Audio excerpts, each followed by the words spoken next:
What is up, everyone? Welcome back to our channel. If you're experiencing issues with Roblox displaying in portrait mode or a vertical screen orientation, this guide will help you troubleshoot and fix the problem.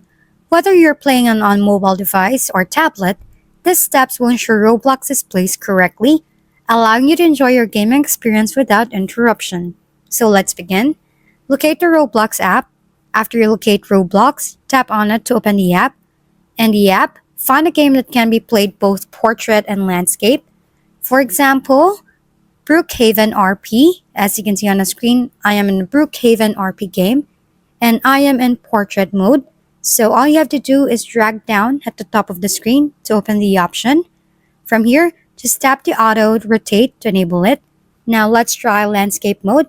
As you can see in the video, it's a sign that we are in landscape mode because the video is tilted sideways. By following the steps, you should be able to fix the Roblox portrait mode and vertical screen issues on your device. Remember to keep your device and apps updated to avoid future problems. If issues persist, consider reaching out to the Roblox support for further assistance. If we've been helpful, kindly give us a thumbs up, and don't forget to hit the subscribe and bell button for more contents. For any questions and suggestions, comment down below.